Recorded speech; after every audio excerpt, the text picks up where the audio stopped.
Hey everyone, welcome back to another edition of Talking Cardboard. This episode, we're talking holiday gift giving guides for board games 2024. We're talking strategy games, family games, co-op. We're running the full list for you coming up right now.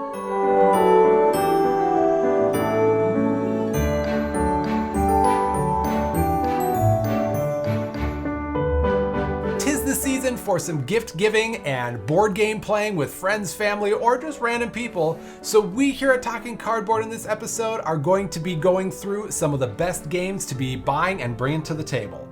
If you like any of our content, like and subscribe, leave a comment. We love interacting with people, especially this time of year if you've got questions. As per usual, I'm your host, George. To my right, we've got Nick, and to my left, we've got Corey. So on this episode, we're gonna break down some games that we're suggesting you buy for the gamer in your life, or maybe you're trying to get somebody into the hobby, and we've got a bunch of different categories we're gonna go over. So Nick, what is the first category we're giving suggestions for this holiday season? So during the holiday season, it's customary where you might have a big group of people over at one time, and for that reason, we decided one of the categories we'll talk about is the party game category. Party games are a great gift idea because a lot of times you're going to have a big group of people together even outside the holiday season. So we figured we'd break down some options that you might want to give someone who regularly is maybe having a bunch of people over at one time, whether it's the holiday season or throughout the rest of the year. Yeah, Corey, kick us off with what you think is an excellent party gift-giving game for this time of year. It's one that we keep coming back to as a group, and I come back to it plenty often with my family as well. And this game is No Thanks. No Thanks is a spectacularly easy game to play, an easy game to teach, and provides a whole lot of fun. Not a ton of strategy, but kind of a push your luck game, so everybody can kind of get around it and kind of get up and cheer as you're playing. But essentially, in No Thanks, you've got a deck of cards. You're throwing out some of the cards at the beginning of the round, so you're not playing with the full deck. They're numbered, I believe, 3 to 35. 35, yeah, 3 to 35. Randomly, you're just flipping over a card, and essentially you don't want to have the highest score at the end of the game. So if it's a higher card, you're throwing in a bean into the middle of the table and saying no thanks, and you pass the card to the next player. And eventually, if you don't have any beans left to give for the no thanks action, you have to take that card. Another caveat to that too is that each bean is worth -1 point at the end of the game also. So you want to hold on to your beans not only for the -1 point, but also for the opportunity to say no thanks to those higher cards. And you're kind of wagering your bet on that. And one other little wrinkle to that all too is that you can play essentially a straight of cards on top of one another. So if you have the 33 card in front of you and 32 pops over, it might not necessarily be bad for you because you can play that 32 on top of your 33. It only counts for that 32 score at the end of the game. You don't add both of them up, but to everybody else around the table, if they don't have a card yet, that 33 or that 32 is worth the full amount of points for them. So very, very simple game. Corey just explained all the rules to it, that it's simple, straightforward. It scales down to younger kids that as long as you get the basic idea of math, all the way up to people that think that they're too old for learning new games or things like that. It's a deceptively simple game. Nick, I remember when you first brought it over, we thought, okay, we got these little chips. We're trying to get a low number. And then we played it like 5 times in a row right away. It's addicting. It's super fast. It's not a game that there's a whole lot of time where you feel like you're losing, that it's just one round and then you can shuffle up the cards and then play again. Very simple, transferable. It's a tiny packaging. You can find it in stores, so it's cheap. It's easy to bring to the table and bring over to Grandma and Grandpa's house. And great for a stocking stuffer. Yes. Perfect size. Yep. Yeah. Nick, what's your first game on the kind of the party game list? What would be your suggestion? So a game that I have to recommend just because every time I brought it to the table with a new group of gamers, there was so much enjoyment and interest in playing another session. I have to mention it in this holiday gift guide video, and that's Secret Hitler.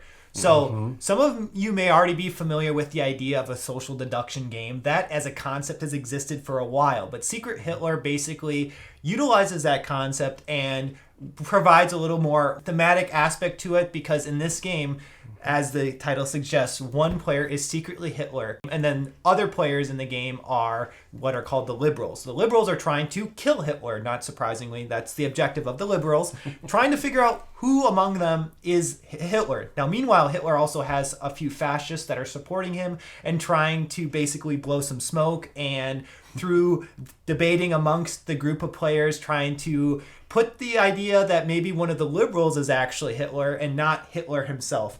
So in this game, you're going through rounds, you're voting on policies that are supposed to simulate, actual policies that are liberal or fascist.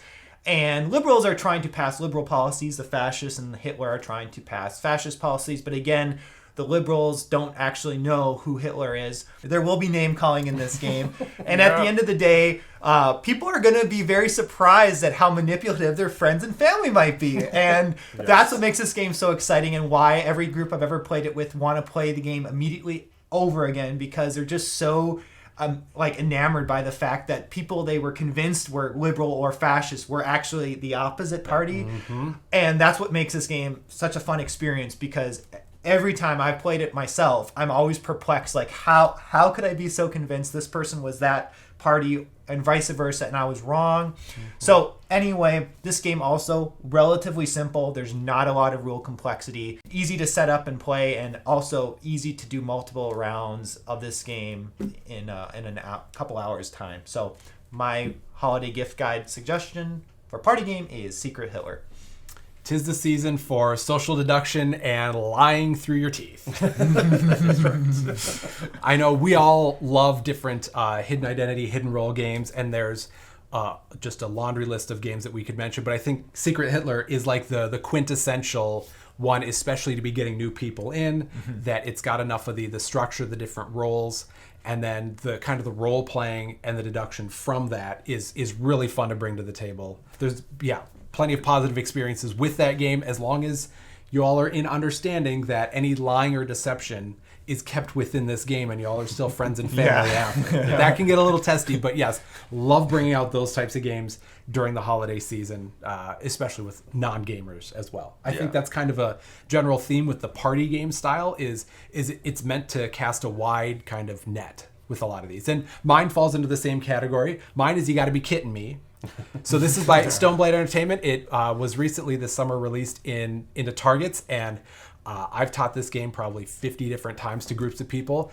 It is very easy to learn. It's kind of a press your luck, but also a little bit of hidden information that everybody's dealt cards that have accessories on them, like hats, bow ties, glasses, and they're different colors, and you've got cute pictures of animals and stuff on it. So it's your job with your hand of cards is to collectively bid how many everybody is having of a particular color or item. And then it's the next person's job to either up the bid numerically or to challenge your bid by saying, you got to be kidding me.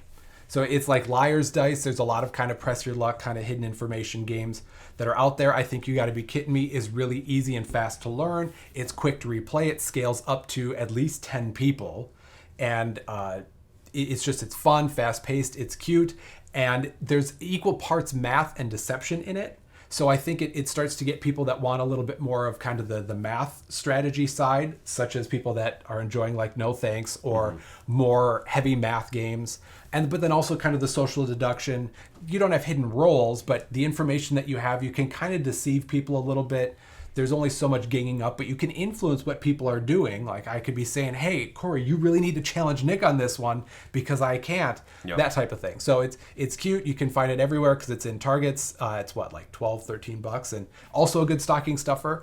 This game also scales really well for small kids that just like animals and they can count and know different shapes. So it scales down to I've taught as young as probably 5 or 6 year olds, and they've had a positive play experience with this as well. Now that we have successfully ruined all of your family relationships with these party games, we want to kind of build things back up with the co-op style of game.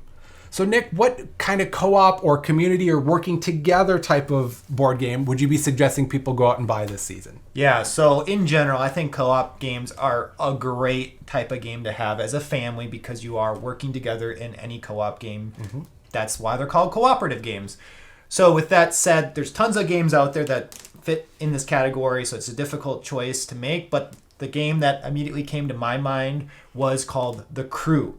Now, The Crew is a card game. It's a trick-taking card game where players are working together to win tricks in a certain order. As you play the game, there's these, they call missions, and each mission basically is directions on the orders that you have to win the tricks and the numbers that you have to win in the given trick. The reason why I think it's a great gift idea is a lot of family members, the older generation, are familiar with trick-taking games such as 500 and Hearts, I think, is a trick-taking game. Yes. So, and there's probably many others that have been around for decades. So the crew is just reimagining that basic core trick-taking game concept in a more thematic environment, in that you are supposedly going off into space, and there's like a little bit of a storybook that goes along with the game to make it a little more engaging and thematic.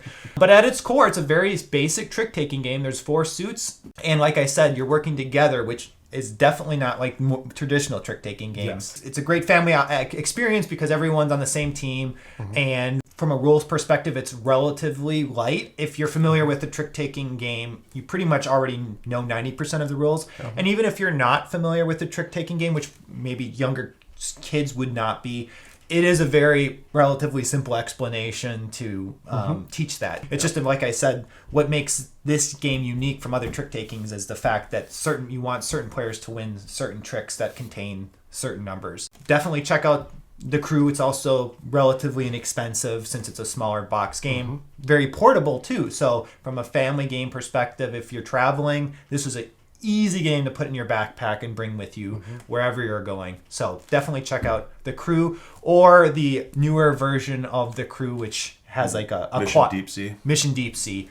Rules wise are almost basically identical, and theme wise, even though they have a different skin on them, they play pretty much the same. So you can't go wrong with either the crew or Mission Deep Sea. Yep. And I think a lot of these games, especially in this kind of co-op category, they're more likely to bring people in that are on the fringes of maybe I want to play, maybe I don't. I don't want to be competitive because I'm used to playing Monopoly with my family and then everybody's screaming at each other, so I've had bad experiences with games. But if y'all are working together, it's more likely to bring in people that are on the fringes, and especially a game like The Crew where it's very straightforward, it's colorful, it's simple, and you are all trying to work together, and you can't really quarterback. Yeah. That you have to, it's very set in stone, the ways that you can kind of communicate and work together, Yes. and then ways that there are barriers. So it's like you just have to let this happen a little bit. And I think that is the charm with a lot of these games, especially the ones that we're talking about, is it's meant to be working together with not a quarterback. So it's not one person that's doing all the work and then everybody else is just sitting back mindlessly kind of wasting time. It's very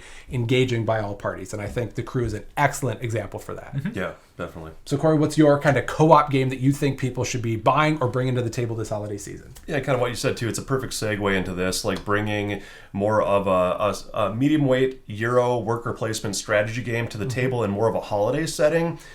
I am going with, I believe a lot of people have Viticulture, for example, but I'm going with the expansion Viticulture World, which is the cooperative expansion to Viticulture. And I think that's the perfect type of expansion to like a gamer who already owns Viticulture and can integrate that cooperative expansion into more of like a family setting or a holiday setting to where, hey, yes, there is strategy involved. This is worker placement. Let me explain what this is, but we're going to work together. And I really appreciate in this expansion, especially that it runs through different scenarios that you can plug and play into the game as well. So you can kind of tailor it to be an easier scenario or a harder scenario, depending on how involved your family or your gathering is getting into it for the holidays. And cooperative is perfect for that in itself too. But pretty much in Viticulture, in the base game and in the expansion Viticulture World, you are sending out different workers to worker placement locations to gather grapes, gather contracts. You're trying to, in Viticulture World, collectively get enough victory points to complete the mission within kind of a timer type of system. And the worker placement spots kind of evolve over time, and you're kind of working together to try to purchase different locations on different spots as well. So it almost feels like as a family or collectively you are running all one vineyard together collectively, which is a lot of fun and a good twist on it. You're not competing, but very thematic game. I'm not going to get into it too much. I could talk about it for a long time here, but just very thematic in the way you're collecting those grapes, you're crushing the grapes, making different wines, trying to fulfill contracts, and doing that collectively as a cooperative. And this one in particular, the way that they have it structured is every player had to get to this victory point threshold. I think that was a very smart way to prevent somebody from quarterbacking. Like, I mean, we're not going to list other games, but there's other games, where there's essentially one person that's just telling all the other people what to do. So then as a team, you win. But here, everybody individually has to get there. And so you can help and offer suggestions. Because I know when we brought this to the table, Nick, you were a little less experienced in viticulture. So we offered the options that you could do, but you still, at least from an outside perspective, it looked like you still felt like you had a lot of autonomy in what you were doing, because we all had all of our moving pieces to take care of, but we could help and suggest and be like, all right, we need this spot open for John and Corey this turn, so maybe you don't want to go there. Oh, but I need to go to this spot. So it was a lot of negotiating and working together. But because all of us individually had to get to that point threshold, one person couldn't just take over. And I thought that was a great experience for all skill levels of that game. And another fun design decision that was made for the game as well is if you're on the same location as another player, you can trade cards with one another too. So that really added more of that cooperative feel into the game. The two kind of major reasons why I'm not so warm on Euro games is because I feel sometimes the theme doesn't really connect with me with what you're actually doing in the game. And then also they're almost always competitive. Yes. With Viticulture World and Viticulture in general, both of those concerns are gone because I think the theme connects very well with the actions you're doing. It makes a lot of sense. Oh, I need more grapes. Okay, I put my meeple on I need the grapes. I'm ready to sell my wine. Okay, I can have an order card, and I have the grapes and everything planting connects. the vines in the fields. Exactly. It's kind of fun, like even the component part, and then the co-op aspect of this. We've been talking about that at length, and being able to work together to win essentially is a lot of fun. So. And then I think that the co-op version could be a gateway if you wanted to make it a little bit more competitive. Then you just get the original game. They've got a couple expansions, right? Yep. They have Tuscany and some other content for that as well that you can add into the game to make it more complex. And also, Viticulture World integrates with. They have another side of the board that integrates with the Tuscany expansion, the original game too. So you can play it either way. Yeah. So really, it's almost 3 games in one, 4 games in one, depending on how you either include or take out components. Yeah, a great game. But you still need the core Viticulture game to play with Viticulture World. Just to be clarified. Yes. Yeah, so if you've got a gaming library and you already have Viticulture there somewhere, then you're already ahead of the game. Otherwise, then it's a 2-part gift where, hey, you got the base game, you got this. We can start with Viticulture World where we're all working together, and if we really like it, then let's go head to head. So we can't recommend that one highly enough on a bunch of different videos and lists and things like that. So to close out the co-op for me, it's another kind of stocking stuffer. This is a game that I was first introduced to at Gen Con this year, and it's this game is killer. Yeah. This game is killer. I had to stop myself to make sure I wasn't just describing the game, but I was saying the name of the game. So essentially what this is you have kind of a spaceship. Think of like Alien. And then you've got a couple of cards where you're either deciding where you're going to be or what action you're going to do. And you're all trying to just survive and kill the alien that's on board. And there are certain times when you can have specific roles where then it dictates what you can and can't do. Sometimes it gives you little kind of power-ups, or there's occasionally an opportunity to be a traitor where you're trying to kill everybody else, you're trying to save the alien. I've noticed when I've played this game there's not a lot of role-playing that's built into it inherently.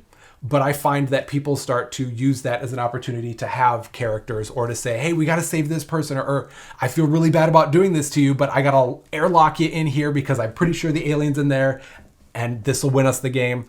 The game goes really fast. It can take as little as 5 minutes if you're really good or really unlucky. Yeah. Or, it can be like, a 15, 20-minute game max, do we think? It's, again, another one of the small stocking stuffers, so it's $15, $20. You can pull it out, play it once you understand all the rules and kind of work through the strategy that's involved with it. A lot of times people want to re-rack and play it again a second time or a third time. And that's fun for a wide variety of crowds. I know that a lot of the kind of science fiction nerds tend to like this one a little bit more because you kind of get that alien feeling, or a lot of the other spaceship type of games where you're trying to work together but also trying to look out for yourselves to survive. So I think that game's really fun, really light as a good co-op game. Yeah, definitely. And very easy mechanically to get into, too. What do you got? 2 cards. You play the top half of one, the bottom half of the other card. Yep. That's the whole game. Yep. There you go. Do what the card says. Yeah. Now that we've talked about cooperative games, we've talked about some party games, we've scratched the surface. That these are the ones that'll be bringing people in. It kind of breaks the ice, pun intended, if it's going to be around kind of Christmas time, especially in Minnesota. But now let's get into some strategy games. And we'll start with the light strategy ones that could also be considered like family games that are kind of longitudinal. But we want to be getting kind of our our fingers into a lot of these more complex, meaty, weighty games where there's a lot more going on. So we're going to start, Corey, with you with kind of your light strategy or family game that you'd want to either suggest to people to buy for somebody this holiday season, or if you already own it, that you should definitely be bringing it to the table. So yeah, my light strategy game is well known and has been well known for many, many years now as far as like the IP for it, and that is a twist on Ticket to Ride. Everybody knows and loves Ticket to Ride, definitely for that lighter strategy game, but my pick for this year's list is Ticket to Ride Legacy. Especially for, again, what this list is all about, the holiday family setting. You can get multiple sessions in and have the game evolve with the experiences with that group of people as you play. And I think that's really special for a group of players if you can get that your family together for multiple sessions. It really, like in any legacy style game, it really evolves on the mechanisms, on the storyline, on what's happening in the game. It's a whole lot of fun. Very thematic. This is definitely one of the most thematic Ticket to Ride experiences on the market as well. And we've played our fair share of legacy games with all across the board, Clank and Betrayal and all those other IPs on it. And I would say that this one is my favorite out of the lot. Typically, the Ticket to Ride game is more of a simplistic style game mechanisms wise, but I think that in Legacy it integrates enough new mechanisms and complexity and really evolves the game as you play to make it even more interesting than just a base Ticket to Ride game would be. But as you know, in Ticket to Ride, you're just collecting different colors of cards with different train cars on it, and as you get a full set of the same color, you can play it down to lay your track or to lay your trains on the board, and you're trying to connect one city to the next city to get points. But I don't want to spoil the game at all, but in the Legacy version, it definitely evolves off of that system and adds some cool thematic elements throughout the game as you play. Yes. Yeah, as somebody that was not originally a fan of Ticket to Ride, it seemed like it was you get your objective cards and then, all right, can you min-max this or does somebody box you out? Yep. Is it felt like that game, that there's a lot of thinking on the front end and then just trying to execute and remember. But what they do with the Legacy version, like you were saying, they do a lot of things. There's a lot of player-to-player interaction. There's a lot of different roles or twists and turns that keep you engaged. And I don't think at any one point they overwhelm. There's a few of the rules, as in any Legacy game, where you just have to clarify to make sure you're doing it right. And some of them were like flash in the pan type of things. Some of them were more of this is going to be a rule going forward. And no matter what, we were always so excited. We wanted to play multiple times in a row through this campaign. There's always more things to explore. We always wanted to be the first person to this, to put these stickers on the board or to try to box somebody out from this. And it was really well done. It was a very fun experience. I know that. We bought it for the group instantly, and then I bought it for a brother of mine, and then he's played through with his family too, and can't recommend that one highly enough. Legacy games in general are really fun to kind of bring to the table, especially around the holiday season, but you nailed it that this is probably the one that we'd recommend most. Yep. And if you're worried at all about the scoring elements in the game, like in any Legacy game, the scores don't really matter as much. Yeah, I don't as the really experience. Think so. There will be an overall winner at the end of the game. Yep, there will. But coming from me, who doesn't score very well in any game I play, that was completely an afterthought for me, scoring the points. I just had fun experiencing it. Yeah, and especially early on, I know that in some Legacy games where every time you play it, it's the full game experience. Right. Where like Pandemic Legacy is you're playing a full game of Pandemic, then you reset the pieces even and like you play a Clank full Legacy. game. Yes.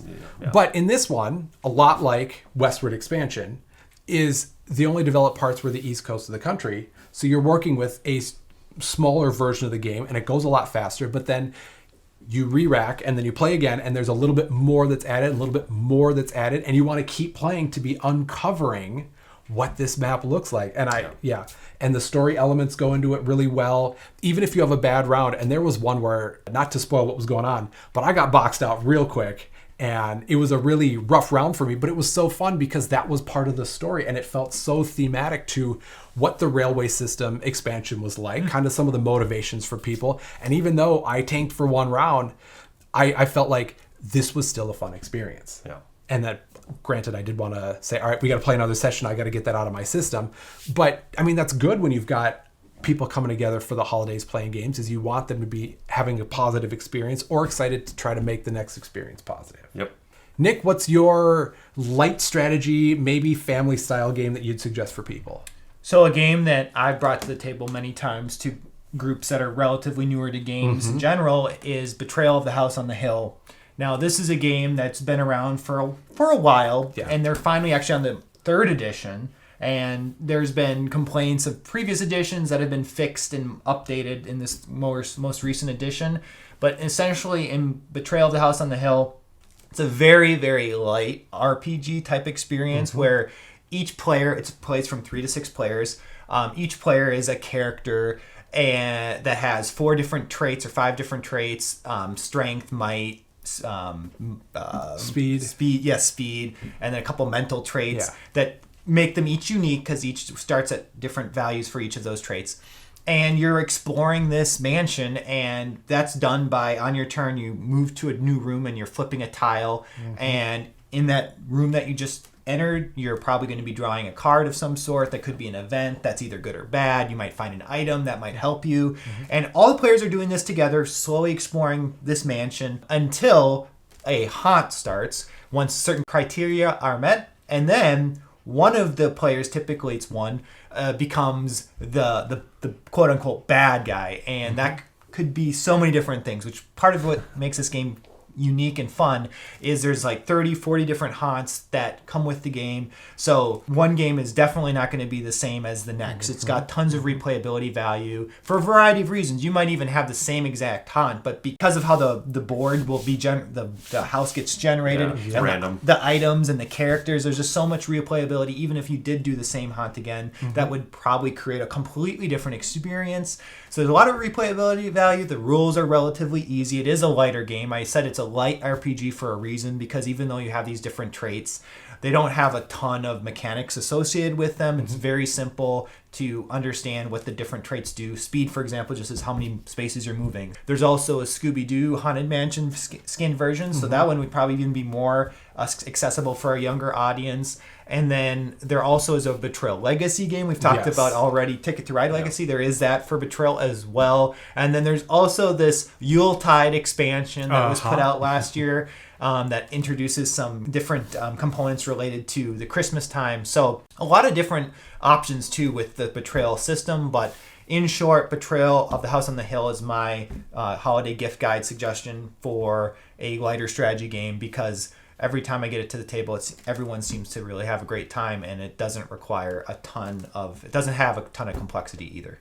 And one of the best things about Betrayal as a board game experience is the story that you have with the people that play this game. And then after the fact, you can say, oh, remember that time when the furniture came alive and started attacking us? Or remember when Corey ended up revealing that he was a plant monster and was trying to drag us all outside? Like, there's always a story with that game. And I think, especially when you're trying to make memories around the holiday season, is if you have games that give you a story, that hook, that is like, remember when? Yeah. And that game is particularly really excellent at being able to craft a unique story that y'all are going to be able to share. And like you mentioned, there is that Yuletide one. So if you want to get a little bit more kind of Christmassy theme, that only works with the most recent, with the 3rd edition, because they've ironed some things out, as you tend to do with new editions of games. Yeah. But that's one where if you've got 3rd edition, you can get this Yuletide expansion and then make it a little bit more festive. Because I know that we always recommend Betrayal when it comes to legacy games or around Halloween. Right. So if you've already got that ready to go, then you add in kind of this Christmas expansion, and you're right on brand for the season. That'd be fun to try. I definitely think we should. Yeah. We need to have 3rd edition of that game, because I know we've got 1st edition and 2nd edition, but now we got to get 3rd edition. And the Legacy edition. And the Legacy, yep. Yeah, we have the Legacy one. And yeah, so to kind of round out the light strategy, I'm going to go with a game that could not possibly be further from Betrayal at House on the Hill. My light strategy kind of leans more into the family side of it, and it's Disney Lorcana. This is the first straight up card game we've talked about, that this is a collectible trading card game that's all Disney themed for characters. You can be playing kind of head to head with a person. There's a recent set that came out that they kind of delve into a full story that's being told. There's a lot of kind of competitive scene if you want to be playing this. I've got friends that they're kids that are, young children age, that they like opening packs of cards and they see, oh, we've got my favorite Disney character on here. Or, oh, this artwork is really cool. So it can scale for younger kids. But I also, for this time of season, want to recommend the Illumineers Quest, which is kind of a campaign where it is up to 2 people they get to play against Ursula. And Ursula's got a very specific kind of inky, dark, black, purple kind of color schemed themed deck. And you are constructing your own decks, or you use the decks that are given. And it's your job to go through this kind of campaign and defeat her super strong thematic deck. So if you play Disney Lorcana a lot, then the Illuminator's Quest, I think, is an excellent addition, especially if you've got somebody else you want to introduce to the game and like, hey, I've got my custom deck. You're going to use one of these starter decks, and we're going to try to defeat Ursula. And then after, we can go watch The Little Mermaid. I think that's a great kind of rolling experience. I know that, Corey, I think you and your brother have played a fair amount of Lorcana. Your brother especially. A couple of my brothers, yeah. They play tournaments. Yeah, and myself and my brother-in-law have played, and then my sister's played a little bit too. So you've got a lot of different people that you could be bringing to the table to this. And I know, Nick, you said that you've wanted to at least do kind of the Illuminator's Quest experience. Yeah. So I've got that sleeved up, ready to go, and we can bring that to the table sometime. That if you love Disney, or you know somebody who loves Disney, this is a really easy foothold to try to get them into a gaming experience. If you know somebody who's a competitive gamer, that they like card games and being able to deck craft and stuff like that, Lorcana is a good option for them there. And then people who want to go with a friend and be able to do kind of the campaign, the Illuminator's Quest, I think, is kind of a way to round out that experience for people too. Yeah, and what a great idea. I mean, the World of Warcraft card game did it, but I had always thought that like Magic the Gathering or even Yu-Gi-Oh! Or Pokemon, any of these other ones, I had always imagined more of a cooperative variant to the game, or trying to defeat something or go through a dungeon or do whatever you're doing. What a cool thing. I haven't tried it yet, but I would definitely love to try that. And, you know, with this theme, it's such a great theme, accessible theme for a younger audience and older alike. Because one of my favorite video games growing up was called Kingdom Hearts. It was a PS2 game. And then they released ones for PS3, I think. But it was centered around, you know, it was like a Final Fantasy mashup with Disney characters. And I just remember playing that game, and like it just brought me back to like my younger years of watching those movies. Yeah. And that's what brings me into wanting to play Lorcana, is that same nostalgia of wanting to interact with these characters that I remember watching movies of when I was 4 or 5 or 6. And now Corey's got a few young daughters. I have my 18-month-old who I look forward to having watched the Disney movies, and then not long after that we'll be playing Lorcana, hopefully. So, and maybe the Illuminator's Quest campaign. And so many people love Disney that it's a really transferable interest, intellectual property, into trying to play a very straightforward and fun interactive card game. Yeah, definitely. All right, gentlemen. We've done light, we've done party, we've done co-op. Let's get heavy. Okay. This is after all of the food and beverage have settled, and the kids have gone to bed, and now you're really pulling out the games that people want to just dive into and really get very heavy strategy. So these are kind of some of our favorite games, some games that might take a little bit more kind of mental fortitude in order to be able to learn or work your way through, but that if you've got people hooked and you really want to play some deep, heavy board games, these are our holiday suggestions. Corey, lead us off. All right. So with my take on this, yes, definitely heavy, a lot of strategy, a lot of rules involved, a lot of mechanisms that are heavy, a lot of things going on in this, but I took the approach of more of a theme that most people can still get around. So even if you have the family or a group gathering or holiday setting where everyone around the table, or if not most people around the table, are very experienced in gaming already, but the theme might kind of play into their decision on whether or not they want to play it, then my choice for this is Ark Nova. Ark Nova, new expansion just came out, Marine Worlds, which we'll get into in a second as well. The theme behind it is you are building your own zoo with different enclosures, bringing animals to your zoo and trying to get points in doing so. There's other cards with conservation efforts that you're working toward to get more points as well. But I think the main thing behind it is it's got a spatial element to it with laying the tiles around your zoo to fit your animals inside. Also with different card actions and card play, different effects, different abilities on each of the cards that you're acquiring and putting into your zoo. So that adds another layer to it as well. And then my favorite part of the game is the main core action selection mechanism in the game is you have 5 cards in front of you that have different powers that are assigned to it. And when you play a card to take an action of that specific power, it gets shot down to the bottom of the list and becomes now the weakest power card essentially in your lineup, and everything else scoots up and becomes more powerful. So it's also got that timing element to everything, to when are you going to play a certain action for what strength, and do I risk playing that now and reducing its strength to now it'll take that much longer to bring it up to become a more powerful action in the future. A lot going on with this one, but the theme is awesome. There's a lot going on. It's layered in a way that I think there are so many different elements that people will grab onto and start to enjoy. That there is the set collection, there's kind of the tile laying, so you're trying to have a spatial reasoning component to what's going on. There's a lot of combos, so if you like building an engine and then having combos go off, this is an excellent game for that. I think this does a lot of those elements a lot better than other kind of engine builders, where it's a lot more you're kind of doing your own thing and you're just insulated from everybody else. I don't like to call out games that are lesser versions of kind of what Arc Nova is, but I think that this one does it really well in that there's enough player-to-player interaction. There's a lot of moving pieces and avenues to success. And you feel like by the end of it that you've really made your own zoo. Yeah. And the decisions that you've made have long-term effects with how the rest of your game plays out. There's always ways to kind of come back. And like you said, there's a lot of timing element where you can I wouldn't say making mistakes, but you can kind of set yourself back. If you're not sequencing some things correctly, which makes it heavier, it doesn't make it harder. Mm-hmm. If people kind of catch the difference there, that there's more forethought that goes into it, but if you're not doing it correctly, you're kind of losing a little bit of ground, but I don't think you're having a worse experience. And can't recommend Arc Nova highly enough. Nick, what do you think about Arc Nova? Yeah, I mentioned this earlier. When it comes to Euro games, a lot fall flat for me because of the theme, but Arc Nova is probably one of the most thematic Euro games that I'm aware of, and definitely is a big selling point of why I would want to play Arc Nova, and I could imagine many others out there that would enjoy it for the same reasons, because it does feel like you are actually managing a zoo, and everything connects thematically, and you need the right environments for the animals you're bringing in and everything, and there's a lot of depth to it. Yep. But the depth and the mechanics aren't there to for the sake of being complex and mechanic-y. It's thematically all connected with me when I played it. So definitely think Arc Nova is a great gift option for anyone that's into heavier board games. Yep. Yeah, and if you already have the base game, then the expansion is kind of a stocking stuffer there too. Right. And if you don't have it at all, the base game is a great way to start, plenty of replayability, but if you want to be diving in kind of head first, then just get them both.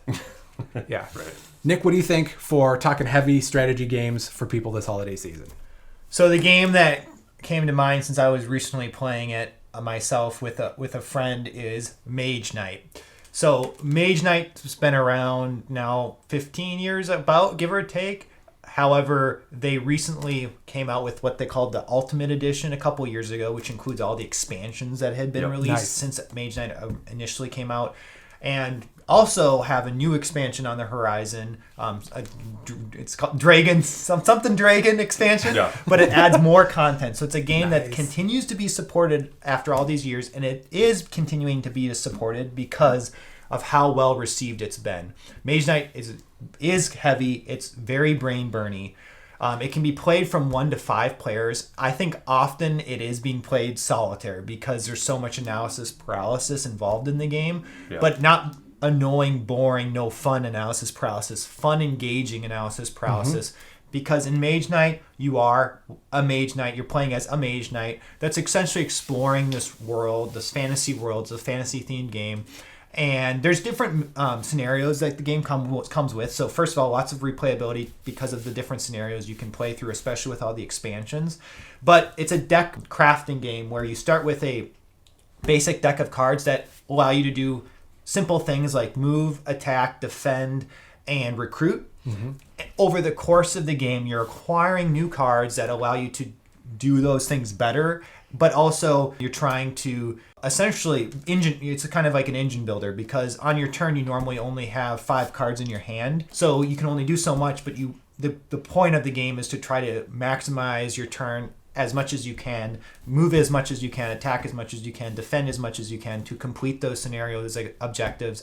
And you're getting these cards from various locations you're moving to on the board. You can recruit units at like a village. You can get a reward of a card for defeating a monster, that sort of thing. And then there's this whole like, elemental aspect of upgrade. Each cards have two effects, a basic effect and an upgraded effect if you play the right element, the matching element for that card.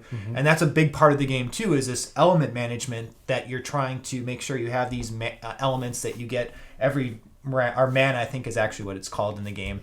And you can get mana from these dice that are rolled every round, but there's other ways to get mana. So there's a lot going on if you can't tell by my explanation of the game, but that's what makes this such a great, like I said, well-received game over all these years, because there's a lot of replayability, a lot of fun decisions to be made, and there's a lot of different routes you can take when playing the game. You can focus on having a bunch of unit cards and have like basically an army that's supporting you, or you can focus on just being a really strong character yourself, focus on getting a lot of mana and that sort of thing. So anyway, that's Mage Knight, and my recommendation as a gift idea for heavy strategy game. But I think that this is such a quintessential example of a game, a board game that is mimicking a lot of like what D&D role-playing games try to like reach people with, or a lot of kind of computer or video games too, that are, you're building up a character, you're trying to kind of either go on quests, or you're trying to like accomplish your goals. But this then takes it to the table,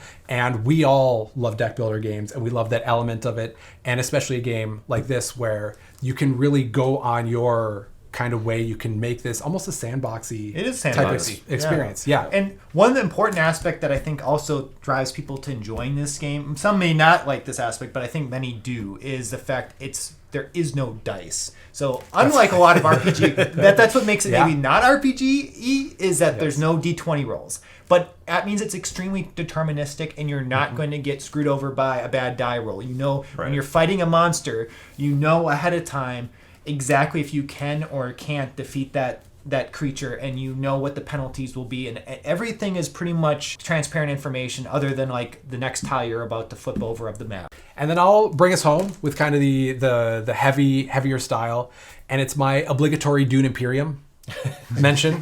I pretty much have to do that anytime I'm on one of these recommendation videos. Spice Must flow. the must flow. Thank you. For those of you who don't know, that is, for I think 2 or 3 years running, been my top rated game of all time. And we'll see if we do that list and it'll make the top again. But it is a deck builder where there's a little bit of, not quite area control, there's a combat element to it, but then there's also worker placement and resource management, and it's very, very layered. There's a lot going on.